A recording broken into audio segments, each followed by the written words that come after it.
particularly over the festive season. So Gun-Free South Africa and the Cape Flats Safety Forum have hosted children who penned letters to President Cyril Ramaphosa asking him to ramp up security this festive season. A number of communities in Cape Town are battling gang violence, with numerous children caught in the crossfire. But let's discuss this with the Cape Flats Safety Forum's Lynn Phillips, who joins us via the phone. We're also joined by the Western Cape Community Policing Board spokesperson, Rafique Foflonker, who joins us once again on the show, and Western Cape Safety spokesperson, Joubert. Thank you so much for speaking to us, everyone.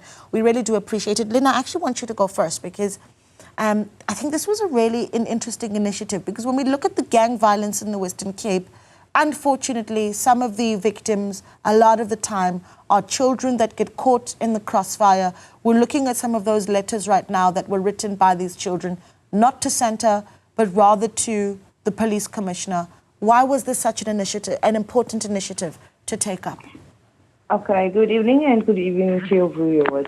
The reason for the message, it's a partnership program that we have with Cape Flats Safety Forum and Gun-Free South Africa. And the purpose for that, as you know, that the Cape Flats is under siege, okay?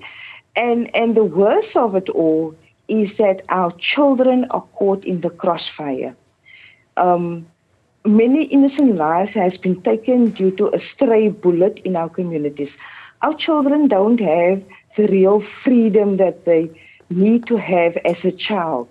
And that is the reason why we said, because throughout the year, we had constant gang violence on school premises, in our communities, when children go to school, when they come from school, even if they play in their yard, children was caught in the crossfire. And what we are saying, yes, it's a societal issue. Everybody needs to play their role. But most importantly, constitutionally, the right to safety and security is a SAPS mandate. Yeah. So we are asking that these open spaces, or parks as they call it on the Cape Flats, are being controlled by gangs. And we are saying we had enough. Our children can't enjoy being a child. A child needs to have freedom. A child needs to play. They need to socialize. That is the essence of a child. A child needs to be a child. So why should we, as citizens or community members, being kept hostage in our houses with our children behind high walls and burglar bars? Your child is not even safe in your own yard because of the stray bullets.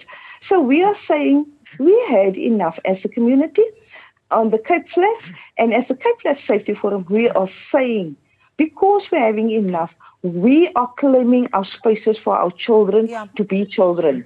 This is the festive season, supposed to be a joyous occasion. Yeah. Are we going to have that safety and security for our children? We want police that are being resourced. We also said, once somebody is caught, or an alleged suspect is caught with a firearm or a gun or a homemade gun, whatever they call it, it's got the same effect as any gun. We want a thorough investigation as to who is arming that person with that firearm, because our understanding is that there is a deeply rooted cycle within the gang fraternal, and there is more people involved. So the syndicate needs to be broken completely and get to the root of who is arming the children, or who is arming these gangsters to commit these hideous crimes in our communities. Blood is flowing down our streets on a daily basis. I mean, it's our young children that are dying. And I'm asking, in the past, we as young kids used to bury our parents. It's vice versa now. Parents are burying the young children. So we won't see the next generation at the rate of the criminality that is happening on the Cape Flats. And based on all these factors, we are saying we had enough. We will claim our spaces for our children, because they can't be traumatized from the morning till the evening, when they go to school, when they come from school, when they play outside, they can't be traumatized. They need to socialize, they need to be children. We need to bring in that positive role models so that they can aspire to be a positive role model in our community. You know, one of the things that I think is, for me, really stands out, Lynn, is so often we talk about in our social settings, you know, we want to see our children get off their devices, get out and play more. But it is the festive season. The children are not going to be in school. And I want to hear from our viewers this evening. Are you comfortable? Do you feel safe to have your children outside? Playing with other children. What are the biggest child safety concerns that you have over the festive season? Send us a WhatsApp on 072-110-5584. There's that number on that screen. So in green is our WhatsApp number. If you want to give us a call, do so on 010-594-6010. You know, I'm just looking at some of the ideas that were put forward by the children that were running this initiative with you, Lynn. I believe a 13-year-old from Pelican Park has written about how every single day in their community they see gangsters and guns. Now try and picture that as a daily occurrence. So guns being something that a 13-year-old has normalized seeing. A 15-year-old in Bonteheuwel saying that they want to be able to play without needing to run into their neighbors' homes every now and then to hide from gang violence and shooting that takes place. I mean, if you've got teenagers that are writing about this, they've lived this experience many, many times, and that needs to be a concern. But let's take calls. I want to bring in some of our other speakers, though. Rafique, you're with the Western Cape Police Community Police Board. I want to hear this from you. When we get into the festive season, what does the data look like? Because in the festive season, you've got celebrations, you've got alcohol, you've got a lot of movement happening, and then perhaps the streets are even busier because the children are home. Yeah, you know, this is very interesting, Naledi. History seems to repeat itself, and I, fundamentally agree with what your previous speaker, Lynn, was alluding to. And this time of the year, we do see an uptick in crime, especially social crime at home. The kids are home a lot. And so if there are no programs to support them, if we don't have activities to keep them occupied, then they are going to find other activities that might interest them in the community. And, when we look at truancy, for example, when they are at school, when they're out and on the street, they get recruited by the gangs. And so too, if they're home and they don't have any constructive activities to engage in, then, what else are they going to do? They're going to turn to some destructive activities. So, instead of having these one-off programs that some of our, governments keep proposing, we need to have sustainable solutions. We don't really need a soccer match once every 5 years. We don't need an event that brings them together once every year or every 2 years. Perhaps we could take funding and we could generate projects that are sustainable and that happen every day. Aftercare, after school, latchkey, all those kinds of projects. Ongoing support for sporting organizations and sporting codes, things that give the children alternatives and, give them something to do other than, turn to mischief, be bored out of their minds, get on social media and then, fall into the wrong hands. They prey to some of these unscrupulous people on social media as well. We need to give them alternatives and constructive alternatives and things that are sustainable. I think that's really what we need to do as far as focusing on the youth is concerned. Yeah, but do you have any sort of data as to whether or not there is an uptick over the festive season? Any sort of those, those sort of perceptions there? Yeah, look, I will give you anecdotal data. I'm not going to give you specific stats. I mean, I have the stats in front of me. The problem is that I won't quote them. But generally speaking, October to December, there is an uptick in general crime, overall crime. And again, because the kids are at home, a lot of crime involves the kids. There's a lot of social, crime in the neighborhood, and then there's a lot of domestic violence at home. So sometimes, parents are home. Maybe there's too much alcohol, in the home, and the kids sometimes are victim to that domestic violence at home, and sometimes they are the ones actually causing the domestic violence. Some of our kids are drinkers. Some of the kids engage in drugs and other destructive behaviors, and they end up bullying and abusing their parents. So this is generally a time for higher crime and increased crime and social crime, because people are basically at home during the holidays, confined to their homes. And as we wind down in the holidays, we get into those economic blues of the start of the new year, where all the money and the savings have now been spent on various activities for the holidays.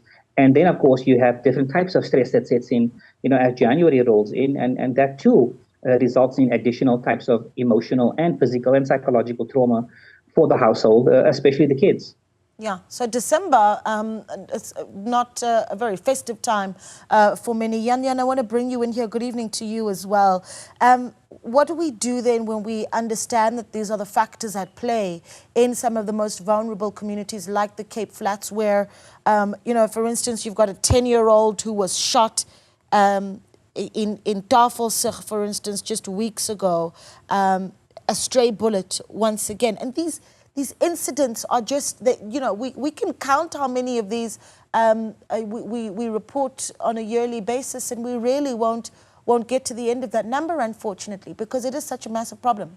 So when we understand that December's coming, what kind of resources do we put in place then to capacitate these communities?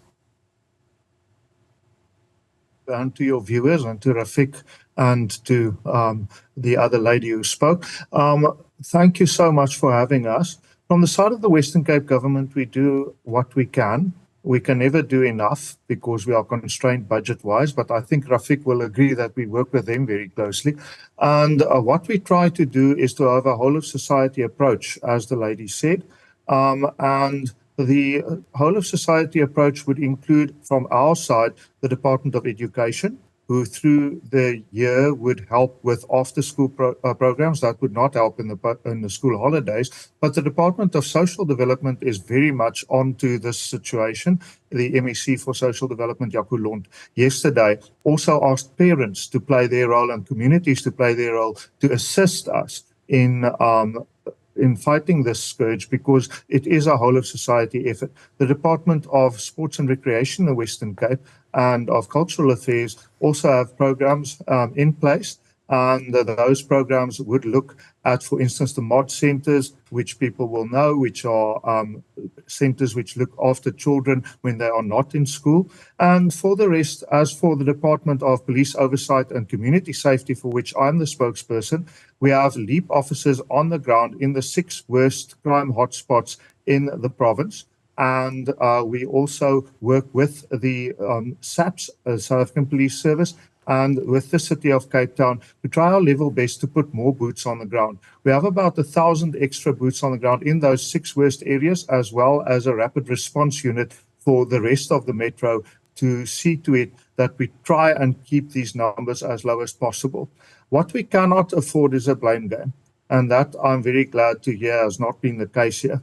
What we need is new ideas and better ideas. I agree with Rafique that if the solution is put forward, that, for instance, one must play 1 rugby match or soccer match a year, that would be ridiculous. And that indeed is not the position of the Western Cape government. We do try our best.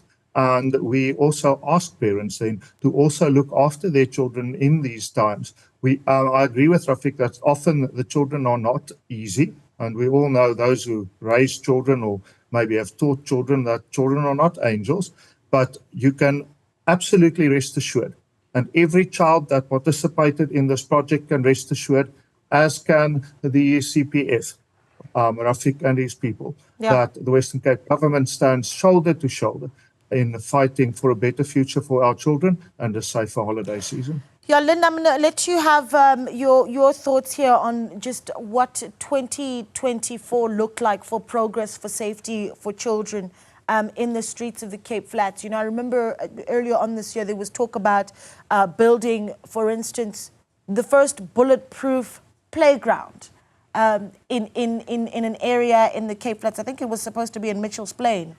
Very, very interesting. That didn't take off because there certainly wasn't any resources for it to take place. But when we start talking about building bulletproof playgrounds, providing children with bulletproof vests, that says a lot about just how desperate the situation is. So how would you rate progress made to keep children safe in the Western Cape? And are those the kind of solutions that we need to bring into communities?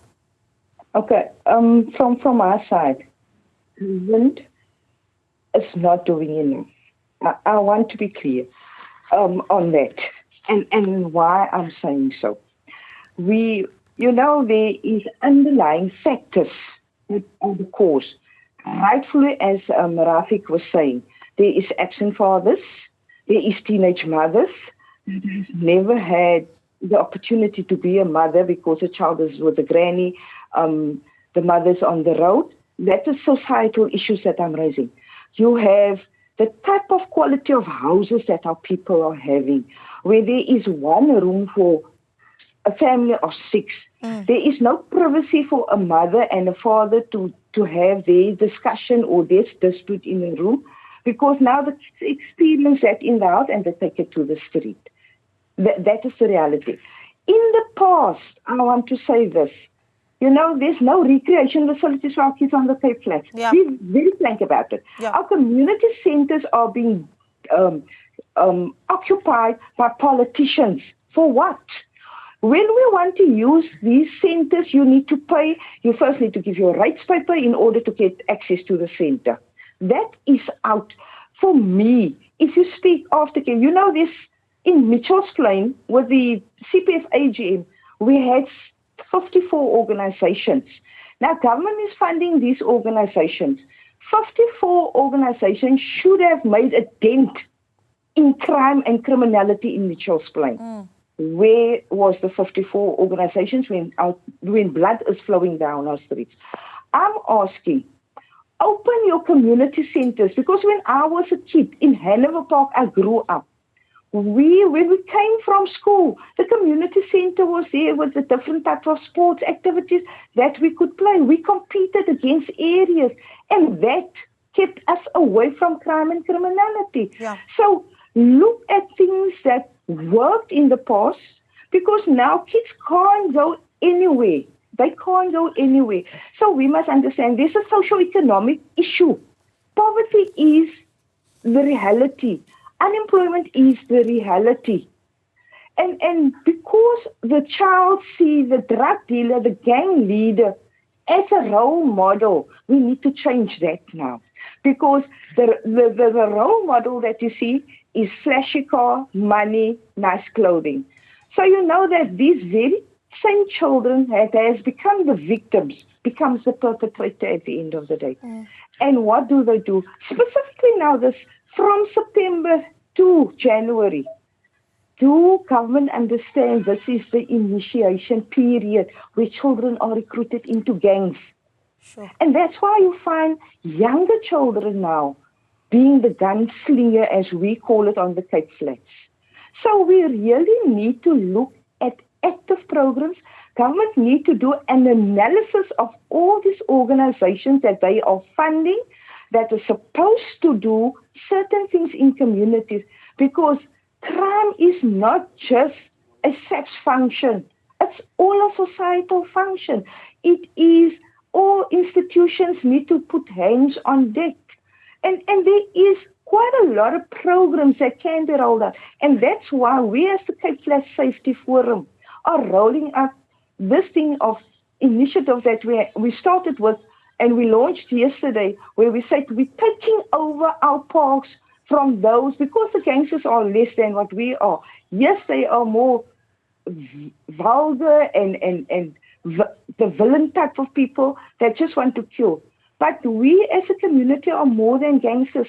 So I told yesterday on the interview, and I said to them, you as gunslingers and gang leaders, as you call yourself, if this happened to your child, what reaction would you have if your child was playing in the yard by you and the stray bullet catch that child and unfortunately the child dies. Yeah. What would your reaction be? So why do you want to traumatize our children that are entire year being traumatized? And that we really need to change the narrative. We really need to change the narrative. And I think it's time that government, this thing of planning and tick box exercise should stop. Come into the trenches and understand what our communities are going through. Because really, I think our senior citizens are the most vulnerable. The children are the most vulnerable. They don't have the opportunity. Unfortunately, the socioeconomic circumstances, because against the tell of the child, prison is a holiday inn, for instance. You take this gun, you can do. I will pay you 12,000 rand to do the youth. And for me, crime intelligence is an indictment. You can put 1,000 boots on the ground. It's not going to work unless you get to the core thing. Then it will work. Break the cycle, because you need to understand, because it's not this ordinary, because these youngsters that are not just killing because it's money involved, but get to who is arming the child to do that. You get to the root, and it's those people that live in this lifty areas with nice houses, and their children are protected, whilst our children must die on the Cape Flats. Yeah. Lynn, you've said a mouthful, and I must tell you that I think what really, out of everything that you said, all of it obviously needing to be taken home, but the issue around creating spaces for children and young people to develop themselves as well, so that they do have an alternative. Incredibly important, and I think that that's something for all of our stakeholders to think about this evening. And unfortunately, we'll leave it there. Lynn Phillips, of course, is with the Cape Flats Safety Forum. Thank you so much to representation from Rafique Foflonker, Western Cape Provincial Community Police Board spokesperson, Joubert, who is the Western Cape Department of Police Oversight and Community Safety spokesperson. Some WhatsApps, 072-110-5584. We're asking, now that we are in the festive season, the children are not going to school, what are your concerns around safety of your children during this time? We'll be spending a lot of time outside of the house playing. What fears do you have most? Let's see some of those WhatsApp as they come up on the screen now. Tabang says, good evening, lady. My greatest concern is that they buy in our absence. You can buy them whatever you think they need, but you will shortly see them having questionable snacks and reptile-like looking snacks. Tabang, thank you so much. Certainly this year, 2024, being the year where we're concerned about even snacks that our children buy. Tiago says, good evening, the lady and the team. Spaza shops, my greatest concern. Not just about crime in our communities, but also around what our children consume when we're not looking during this festive season. Keep those WhatsApps coming in. We take a short break. We're back in a moment.